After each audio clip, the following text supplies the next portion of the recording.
안녕하세요. 신학을 공부하고 계신 청취자분께 맞춰 준비한 오늘 주제는 어쩌면 우리 신앙의 가장 근본적인 질문 중 하나일 겁니다. 바로 죽음 너머의 소망에 관한 이야기죠. 오늘은 17세기 청교도 신학자 토머스 굿윈의 저서 사후 성도가 누리는 복된 영광의 상태에 관하여에서 발췌한 자료들을 가지고 그가 성경이라는 벽돌을 하나하나 쌓아 올려서 어떻게 견고한 소망의 요새를 건축하는지 한번 따라가 보려고 합니다. 네, 맞습니다. 오늘 우리가 던져볼 핵심 질문은 딱 이거죠. 신자의 영혼은 육체가 숨을 거두는 바로 그 순간 어떻게 되는가? 정말 성경의 다른 표현처럼 그냥 잠드는 걸까요? 아니면 어떤 지체도 없이 곧바로 영광스러운 상태로 들어가는 걸까요? 이 질문에 대해 굿윈은 아주 단호하고 명확한 답을 제시합니다. 막연한 위로가 아니라 성경에 깊이 뿌리내린 확신이거든요. 네, 앞으로 목회 현장에서 성도들의 가장 큰 두려움과 마주하게 될 여러분에게 굿윈이 그려주는 이 소망의 지도는 아주 든든한 무기가 될 겁니다. 자, 그럼 이 흥미로운 논증의 세계로 함께 들어가 보시죠.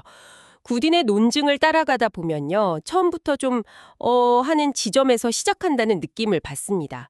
죽음 이후의 복된 상태에 대해 이야기하면서 하필이면 요한계시록 14장, 그러니까 적그리스도가 온 세상을 뒤흔들고 성도들이 극심한 박해를 받는 그 암울한 장면에서 시작하거든요. 주 안에서 죽는 자들은 복이 있도다라는 이 말씀이 왜 이토록 끔찍한 고난의 한복판에 등장하는 걸까요? 바로 그 지점이 굿윈의 통찰력이 빛을 발하는 부분입니다. 이건 그냥 모든 신자에게 주어지는 보편적인 위로의 메시지가 아니라는 거죠. 굿윈은 이 말씀을 순교의 공포와 끔찍한 박해 속에서 죽어가는 성도들을 위해 특별히 조제된 영적 강심제라고 표현합니다. 영적 강심제요? 네, 말하자면 영혼을 위한 응급 처방약 같은 거예요. 극심한 고통 속에서 믿음을 지킬 수 있도록 내려진 뭐랄까 특효약인 셈이죠. 와, 표현 자체가 정말 강렬하네요. 그렇죠. 그리고 굿윈은 이 약속의 권위가 얼마나 막중한지 강조하거든요. 그냥 선포된 게 아니에요. 첫째, 하늘에서 직접 들려온 음성이고요. 둘째, 요한에게 기록하라는 명령이 뒤따랐으며 셋째, 성령께서 친히 그러하다라고 보증까지 하셨습니다. 이 세 겹의 확증은 죽음이라는 거대한 공포 앞에서 흔들리지 않을 강력한 확신을 심어주기 위한 장치였던 겁니다. 이건 절대 변하지 않는 진리이니 두려워 말고 이 약속을 붙들라는 하나님의 강력한 사인인 셈이죠. 와, 죽는 자들은 복이 있다는 말씀과 주 안에서 죽는 자들이라는 표현을 굿윈이 구분해서 본다는 점도 정말 흥미로웠습니다. 저는 사실 그냥 같은 의미를 강조하는 표현이라고 생각했거든요. 이 둘 사이에 어떤 미묘한 차이가 있는 건가요? 네, 아주 중요한 지적이십니다. 여기서 굿윈의 세밀한 분석이 돋보이죠. 그는 두 가지 복을 명확히 구별합니다. 첫 번째, 죽는 자들은 복이 있다. 이건 죽음 이후 천국에서 영광을 누리게 될 모든 성도의 공통된 유업입니다. 구원받은 사람이라면 누구나 받게 될 기본적인 축복인 거죠. 그렇다면 주 안에서 죽는다는 건 뭔가 더 특별한 의미가 있다는 거군요. 바로 그겁니다.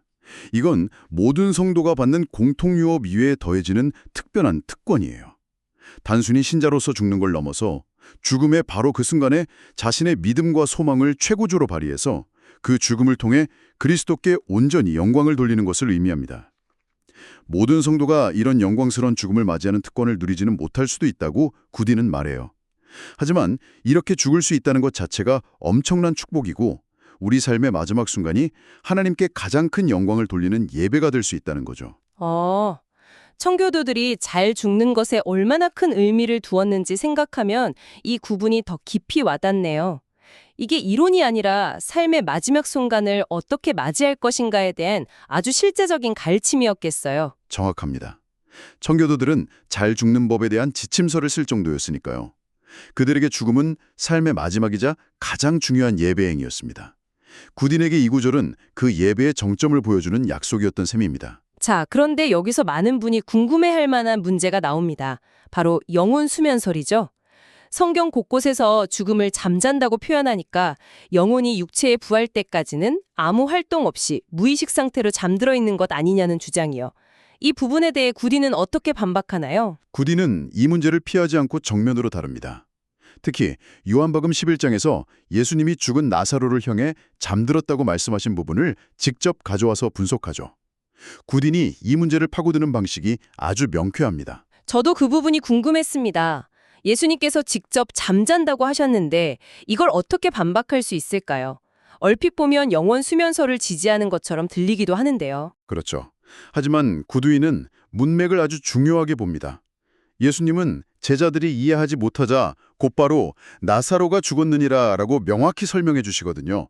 즉, 여기서 잠은 영혼의 상태가 아니라 육체의 죽음을 가리키는 은유라는 것이 명백해지죠. 그리고 구두인은 바로 다음 구절에서 결정적인 증거를 찾아냅니다. 예수님께서 나는 부활이요 생명이니 무릇 살아서 나를 믿는 자는 영원히 죽지 아니하리라 라고 말씀하시거든요. 아, 영원히 죽지 않는다는 약속이군요. 그렇습니다. 구두인에게 이 약속은 영원 수면설을 완전히 무너뜨리는 결정타입니다. 만약 영혼이 수백, 수천 년 동안 잠들어서 무의식 상태에 빠진다면 그게 어떻게 영원히 죽지 않는 삶일 수 있겠냐는 거죠. 그는 이 약속이 바로 우리 영혼의 지속적이고 의식적이며 활동적인 생명을 보증하는 것이라고 해석합니다. 영혼은 활동을 멈추는 게 아니라 오히려 이 땅에서의 불완전한 믿음의 삶을 마치고 더 완전하고 영광스러운 생명으로 즉시 들어간다는 겁니다. 와, 정말 강력한 논증이네요.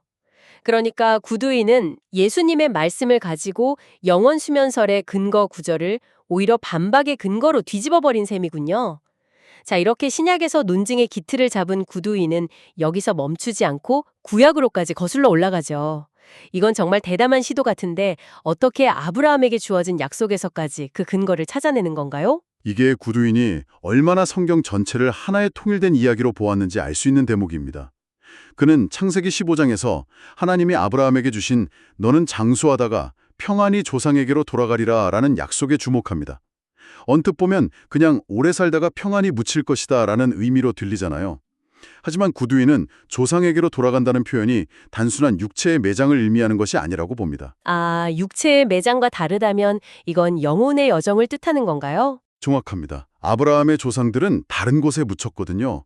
따라서 이것은 육체가 아니라 영혼이 가는 장소를 의미한다는 거죠.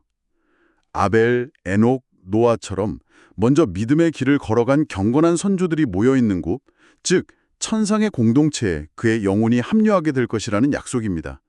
이건 마치 악인들이 죽어서 거인들의 회중, 즉 지옥의 공동체로 가는 것과 선명하게 대조를 이루죠. 그러고 보니 히브리서 11장의 믿음의 전당이 바로 이 해석을 뒷받침해 주는군요. 아브라함과 족정들이 이 땅에서는 나그네로 살았지만 하늘에 있는 더 나은 본향과 하나님이 지으신 성을 바라보며 믿음으로 죽었다고 했으니까요. 맞습니다. 히브리서는 구두인의 해석에 강력한 힘을 실어줍니다. 그들은 죽음과 동시에 그토록 바라던 본향, 그 믿음의 공동체에 들어갈 것을 확신했던 겁니다. 그러니 신자의 영혼이 죽자마자 복된 상태에 들어간다는 소망은 신약 시대에 갑자기 생긴 새로운 가르침이 아니라 아브라함 시대부터 이어져 온 아주 오래된 약속이라는 게 구두인의 주장인 셈이죠. 자, 구약에서부터 이어진 깊은 뿌리를 확인했으니 이제 구두인의 논증에서 가장 중요한 건축의 중심부, 바로 고린도후서 4장과 5장으로 넘어가 보겠습니다.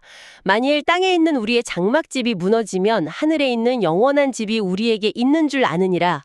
이 구절들을 통해 구두인은 어떻게 논증을 완성해 나가나요? 이 부분은 구두인 논증의 활용점정이라고 할 수 있습니다. 사도 바울이 죽음이라는 두려움을 어떻게 믿음의 확신으로 압도하는지를 아주 생생하게 보여주거든요. 여기서 몇 가지 핵심적인 대조 개념을 이해하는 게 중요합니다.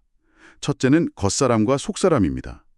우리의 겉사람, 즉 육체는 시간이 갈수록 낡고 쇠약해지지만 우리의 속사람인 영혼은 오히려 날마다 새로워진다고 바울은 말합니다. 영혼이 육체와는 별개로 오히려 육체가 쇠약해질수록 더 강건해진다는 의미군요. 그렇죠. 이것 자체가 영혼이 육체에 종속된 존재가 아니라 독립적으로 존재하며 영광을 위해 계속 준비되고 있다는 강력한 증거입니다.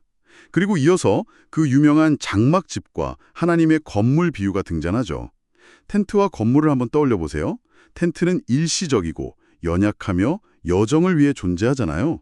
바울은 우리의 육체가 바로 이 텐트와 같다고 말하는 겁니다. 그런데 중요한 것은 이 허름한 텐트가 무너지는 즉시 우리에게 하나님의 건물이 있다고 말한다는 점입니다. 아, 미래형인 있을 것이다가 아니라 현재형인 있다. 그 점이 핵심이군요. 바로 그겁니다. 현재형 동사는 죽음과 영광 사이의 어떤 시간적 간격도, 기다림의 상태도 없다는 것을 아주 강력하게 시사해요. 텐트가 무너지는 순간 우리는 이미 영원한 집에 소속되어 있다는 거죠. 그 사이에 영혼이 노숙하는 기간은 없습니다. 그렇다면 덧입는다와 벌거벗은 채 발견된다는 개념은 어떻게 이해해야 할까요? 단순히 몸이 있고 없고의 문제는 아닐 것 같은데요. 물론입니다. 이건 지극히 영적인 상태에 대한 은유입니다. 우리는 육체라는 텐트를 그냥 벗어버리기만을 바라는 게 아니라고 바울은 말해요. 오히려 하늘로부터 오는 우리의 처소, 즉 영광을 덧입기를 간절히 바란다는 겁니다. 여기서 덧입는 옷은 부활한 몸 이전에 영혼이 즉시 누리게 될 영광 그 자체를 의미하고요. 반대로 벌거벗은 채 발견된다는 것은 정말 무서운 상태를 말하는데요. 이건 단순히 몸이 없는 상태가 아니라 죽음의 순간에 그리스도의 의라는 옷을 입지 못한 채 자신의 죄와 수치가 하나님 앞에 적나라하게 드러나는 영원한 심판의 상태를 의미하는 겁니다. 구두인은 이 개념을 통해 죽음이 어떤 이에게는 영광의 옷을 입는 순간이지만 다른 이에게는 영원한 수치를 마주하는 순간임을 극명하게 보여줍니다. 듣고 보니 정말 빈틈이 없는 논증이네요. 그렇다면 이런 질문이 생깁니다.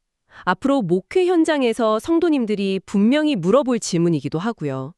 목사님, 우리가 죽자마자 그렇게 완전하고 영광스러운 상태에 들어간다면 굳이 마지막 날에 있을 육체의 부활은 왜 필요한 건가요? 이 두 단계의 영광에 대해 구두인은 어떻게 설명하나요?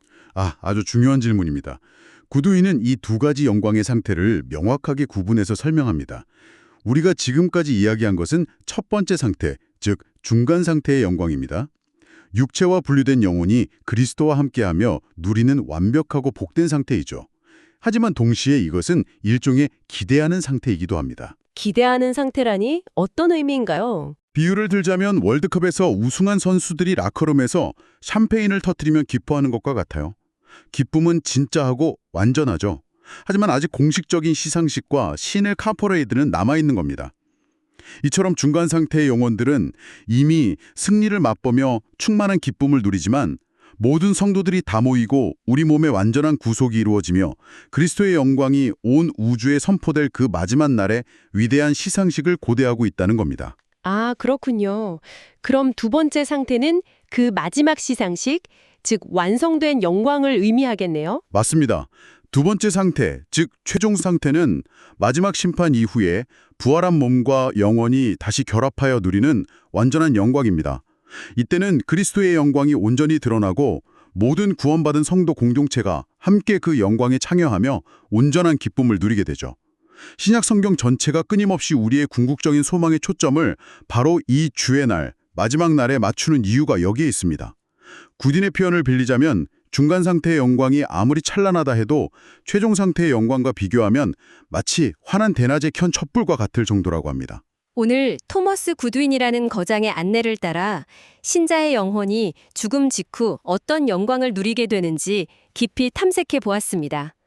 영혼이 잠들거나 막연히 기다리는 것이 아니라 즉시 그리스도와 함께하는 영광스러운 상태로 들어간다는 이 청교도들의 확고한 믿음은 단순한 신학적 논쟁을 넘어 죽음이라는 가장 큰 두려움 앞에 선 우리에게 가장 실제적인 위로와 소망의 근거를 제시해 주는 것 같습니다. 그렇습니다. 구딘의 논쟁은 성경 여기저기에 흩어져 있는 증거들을 하나로 꿰어서 우리의 소망이 얼마나 견고하고 일관된 토대 위에 서 있는지를 보여줍니다. 이것은 여러분이 앞으로 목회 현장에서 임종을 앞둔 성도나 그 가족들을 만났을 때 힘내세요 라는 막연한 위로가 아니라 지금 이 순간 이후에 당신을 기다리는 것이 무엇인지 성경은 이렇게 약속합니다 라고 구체적이고 확신에 찬 소망을 제시할 수 있는 강력한 목회적 도구가 될 겁니다. 마지막으로 청취자 여러분께 생각해 볼 질문을 하나 남겨드립니다. 죽음에 대한 이야기를 애써 피하거나 막연히 두려워하는 오늘날의 분위기 속에서 죽음 직후의 즉각적인 영광과 마지막 날의 궁극적인 완성을 그려주는 구딘의 강력한 비전은 여러분 자신의 신앙과 앞으로 펼쳐나갈 사역에 어떤 도전과 새로운 빛을 던져주고 있습니까?